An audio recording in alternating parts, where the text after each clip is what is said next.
That night, I went home and I started building a vision of my future self. I just sat there. I was stunned. All I could think of in that moment was, we were no running water until I was 15 years old, poor.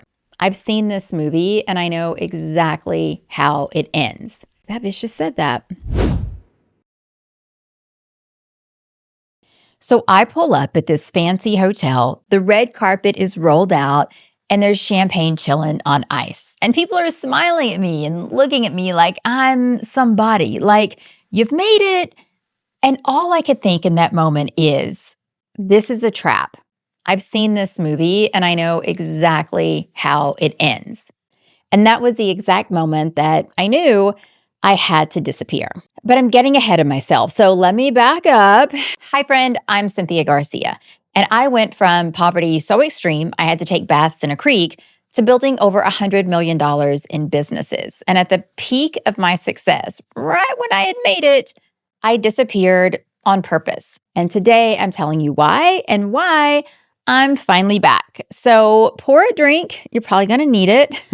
And let's get into it. So to understand why I just walked away from everything like a fucking idiot, you need to know where I came from. So as I said, I grew up in extreme poverty in the Appalachian Mountains. If you're familiar with that area, great. If you don't, just watch the movie Deliverance and it'll tell you everything you need to know. Now, when I say we were poor, I don't mean like we couldn't afford cable poor. I mean, we were no running water until I was 15 years old poor. As I mentioned, I would take baths in a little creek just down the road. I used an actual outhouse, like those ones in those hillbilly movies. You know, they have like a moon cut out on the wooden door. And to heat our water, we would put it in these little containers and heat it on the stove like it was 1842. And I remember at school, I got free lunch because we obviously couldn't afford to pay for our lunches. But I was so embarrassed of that little blue free lunch ticket that I just wouldn't use it. I would rather starve than let anyone see me hand that ticket over in the lunch line because I knew how poor we were. You know, I hear people say, well, we were poor, but I didn't even know it because we had so much love. No, I knew it. I fucking knew it. But I tried to hide it from everyone else. But the thing is, kids can smell shame like blood in the water. Somehow they just knew.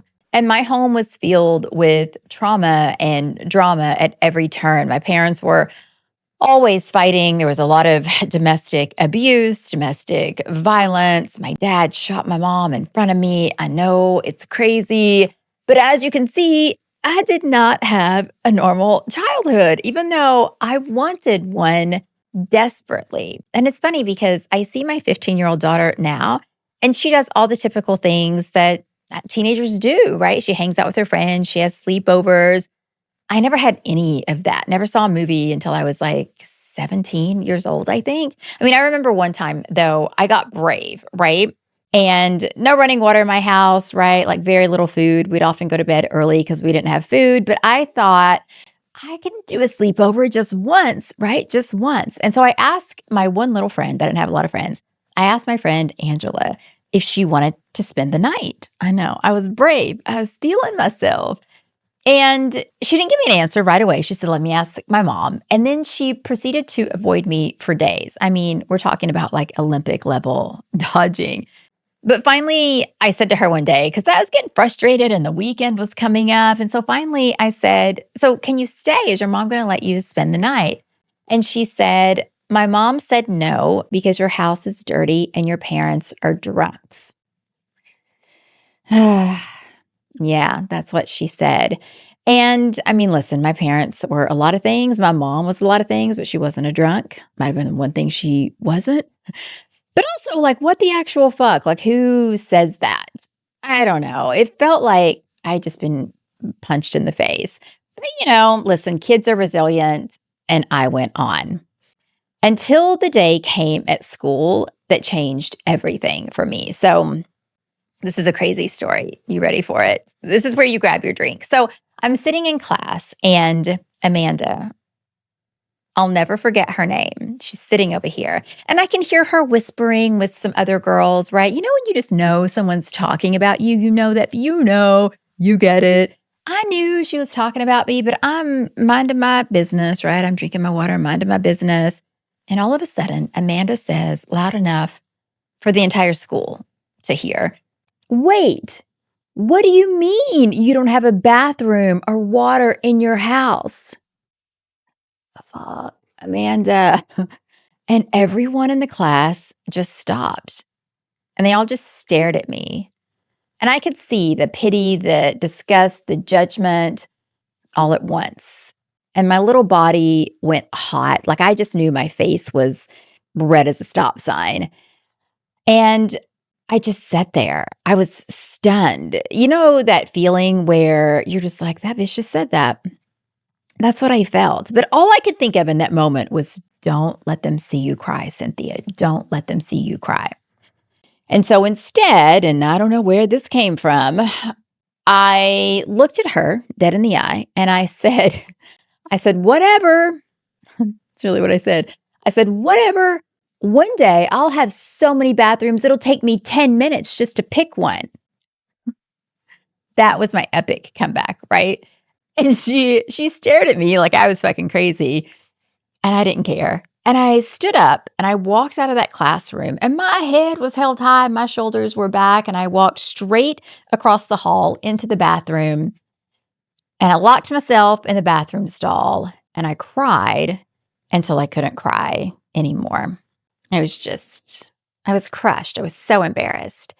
And that night I went home and I started building a vision of my future self, the woman who had it all: the house, the bathrooms, the confidence, the safety.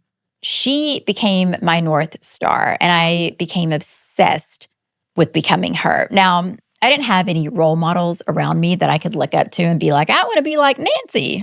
But I love to read books. And, I got books from the trash dumpster, but I also got them from the library. And I love to read because it took me out of this crazy environment that I lived in, and it showed me what was possible.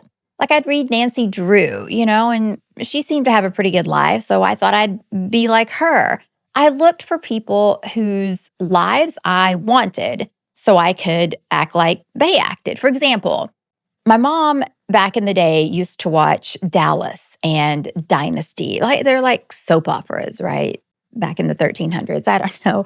And all those people, when they weren't fighting like motherfuckers, they were all pretty happy. They were rich, and they were beautiful, right? So my little 13-year-old brain started to connect the dots. And I thought, I got it. If I could just be pretty, and I was not pretty. I had terrible acne breakouts when I was young. I just wasn't a cute kid. I just wasn't. But I thought if I could just be pretty, then I could be happy and I would be rich and I'd be safe. I thought pretty equals saved.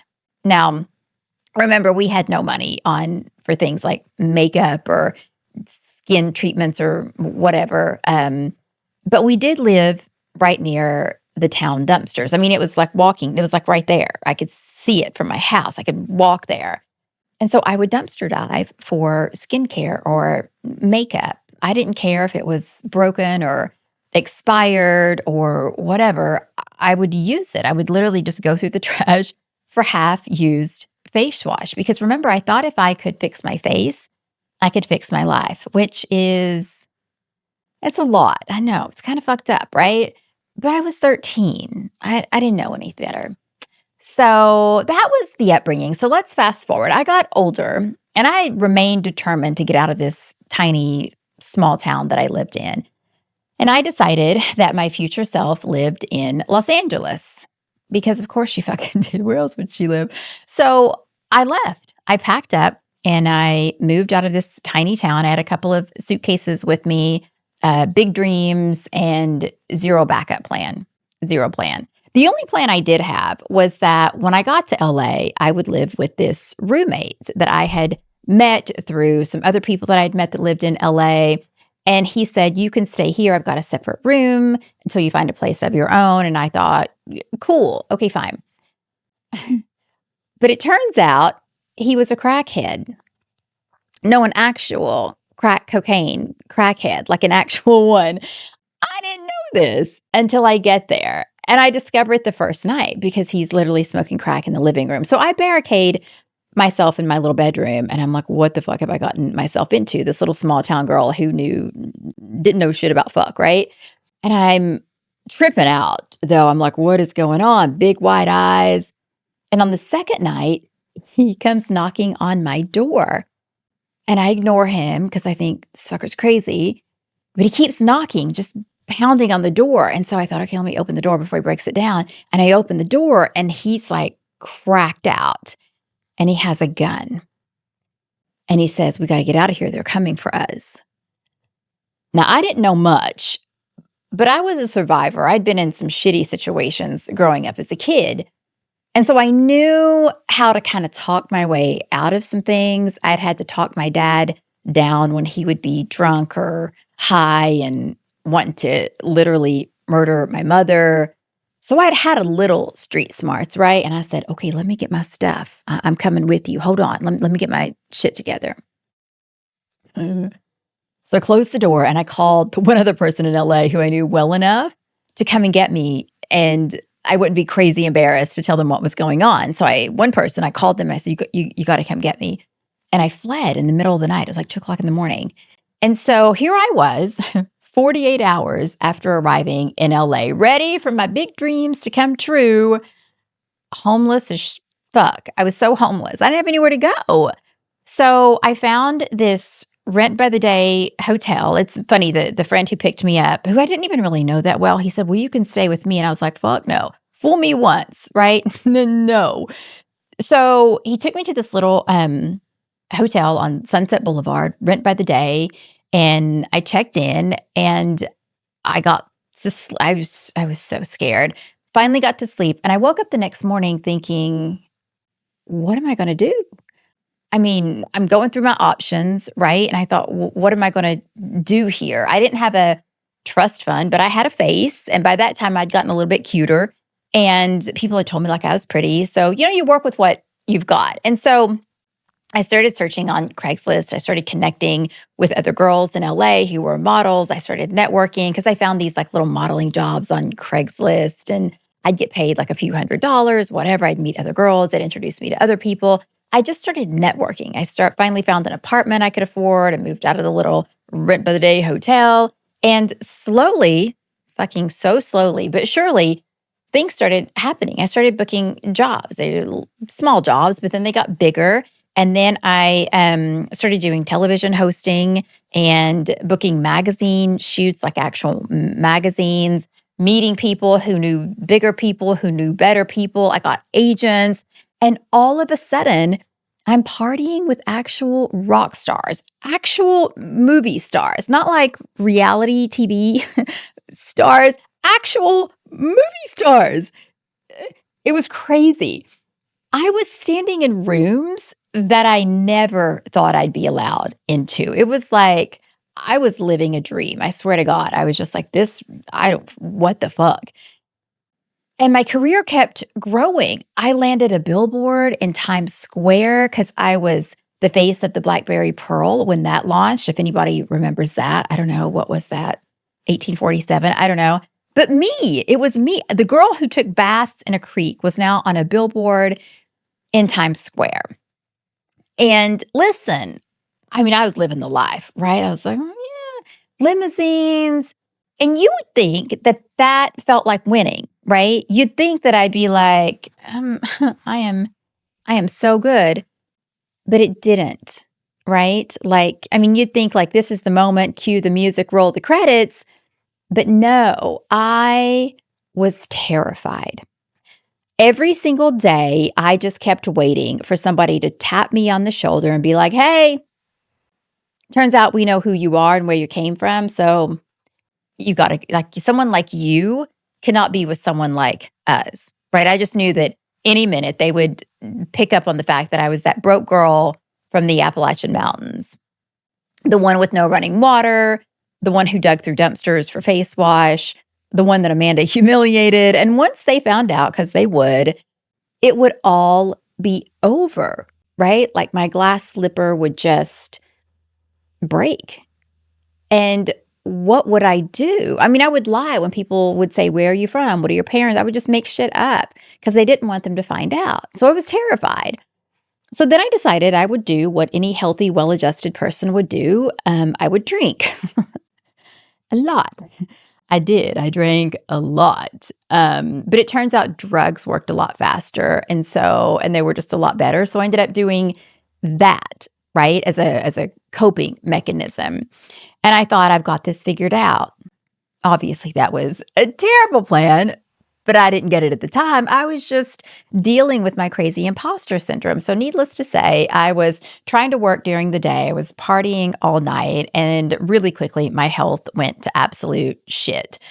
And I was just in really bad shape. I was gaining weight. My skin again was breaking out, horrible acne. My hair was breaking and falling out. And I wasn't booking jobs. So now I wasn't making money. And things got really bad. And I remember I thought, well, I'll just figure this out, right? I had made a little bit of money by that time. And so I went to doctors and I saw a therapist because my mental health at this point had really taken a beating. I mean, I had been was diagnosed with clinical depression at a really young age. Think I was probably born that way. I was born with it. And that really took a hit. Like already I'm dealing with crazy imposter syndrome and feeling so alone and feeling like a complete fraud because I was. And so my mental health was just reeling, and the alcohol and drugs didn't help it, let's be honest.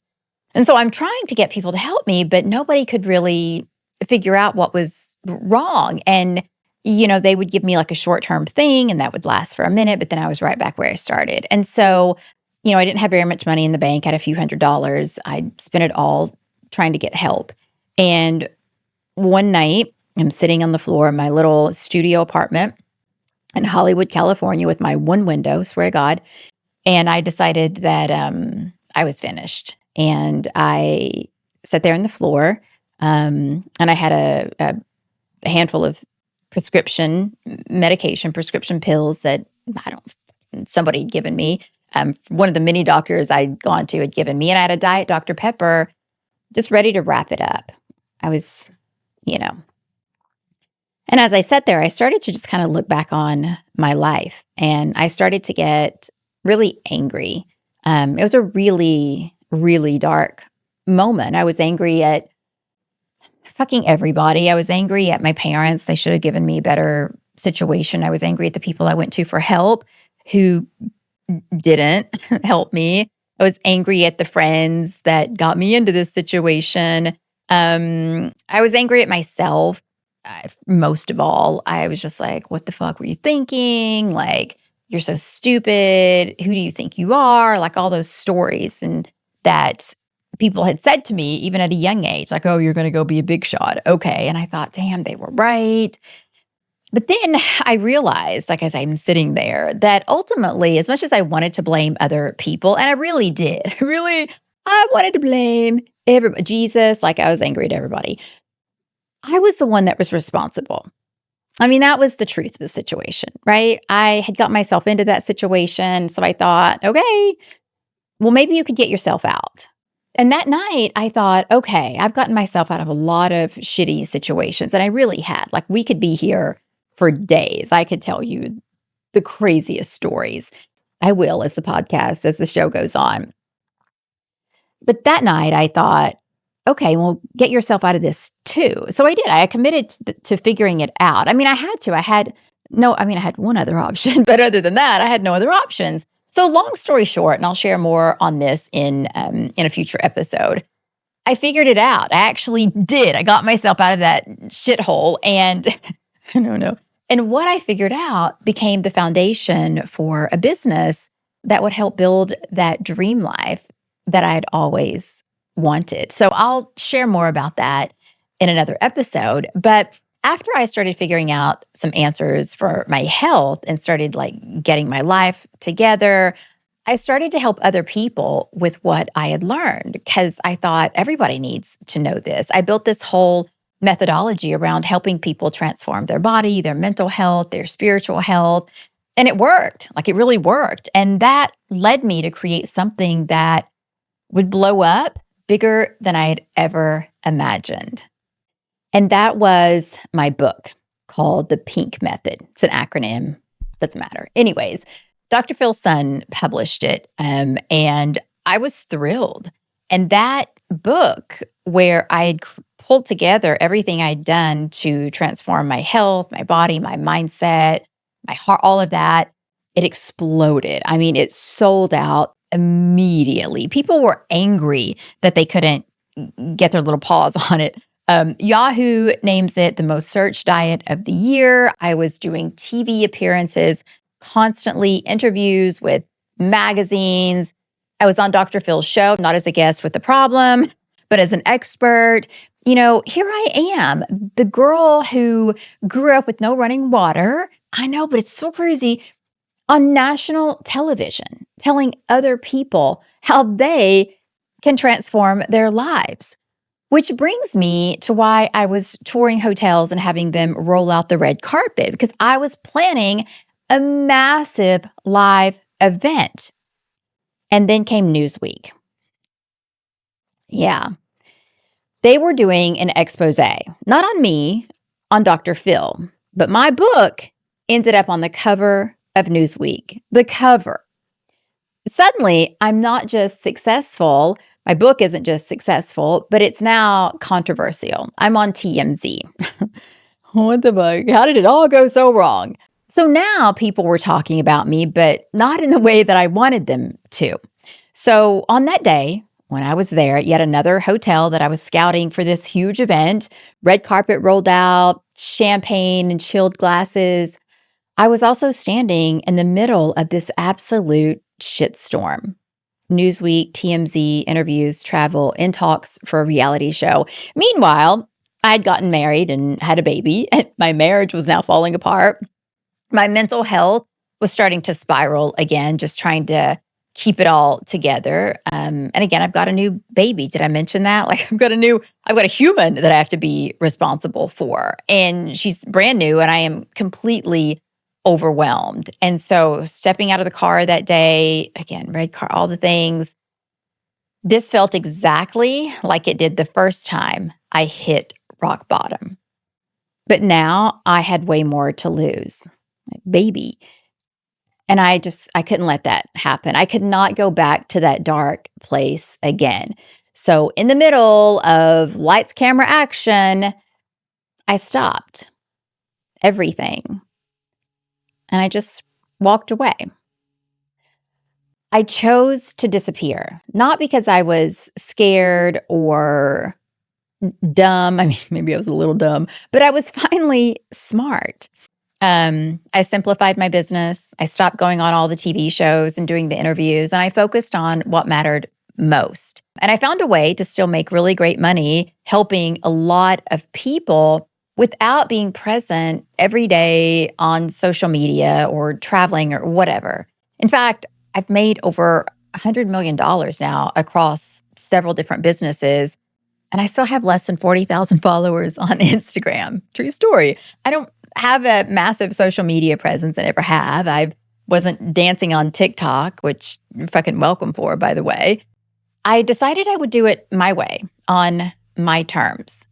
And I mean, listen, the money is cool, right? I made a lot of money. That's cool. I came from being broke as fuck. I like me some money. But here's what I actually built that matters, that I'm really, really proud of. I rebuilt my mental health. I'm not in that dark place anymore. I built a new marriage with someone who supports me. I mean, this man, you'll meet him. I'll introduce you to him. He goes along with the craziest shit that I bring to him. He's just like, yeah, well, sounds great. Let's do it. I know. And then I built a deep and meaningful relationship with my daughter. Her name is Rain. Maybe you'll meet her too. And I'm present now. I'm not just providing, I'm present. I'm her mom, not just her bank account. Although, damn, these teenagers are expensive. Like, what in the world? During this time of kind of going invisible, I also built friendships, real deep friendships. Now, not many. I don't fuck with most people, and that's the truth. You can ask the people who know me, and they'll be like, "She don't like nobody." But the ones that I do have as friends, the people that I would consider close friends, would help me bury the bodies. And I love those people. And you know what else? You know what else? I now have so many bathrooms. It actually does take me a minute to pick one. Yeah. Fuck you, Amanda. So here's the part where you're probably like, well, damn, Cynthia, if life is finally so good, why are you here running your mouth on a podcast? And that's fair. Listen, that is a fair question. And here's the reason. Because while I was building this life, this business, I was watching the online business world turn into something that I just don't want to stay silent about anymore. There's so much bullshit on the internet, people selling tactics, strategy after strategy. Here's how to grow your Instagram. Here's how to make 6 figures in 13 minutes. And most of these people teaching business have only ever built one business, the one that teaches other people how to build a business.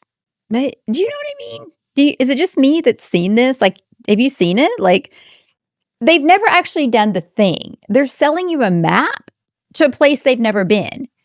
And I watch people, good people, smart people, fall for these tactics and fail and then think it's their fault.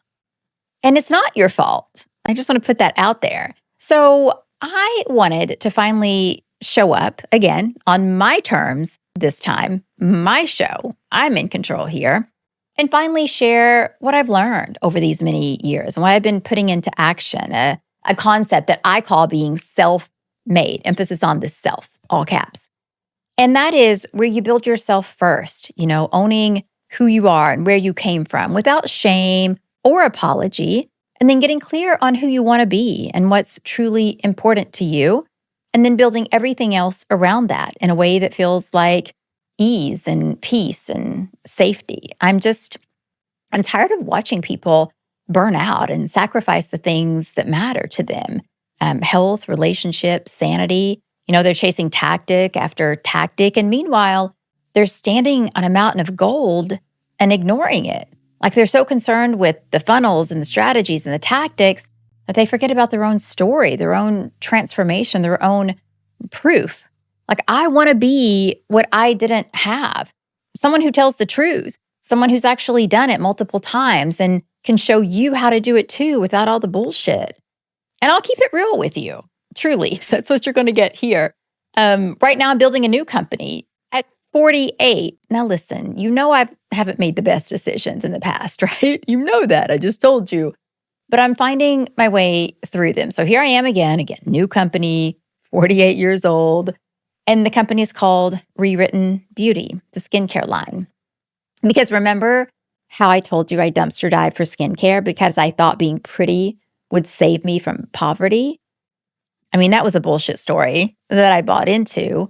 But now in my 40s, I realized that women are still buying into bullshit stories when it comes to beauty, like the story that you become invisible when you age, or that your worth is tied to looking 25 forever.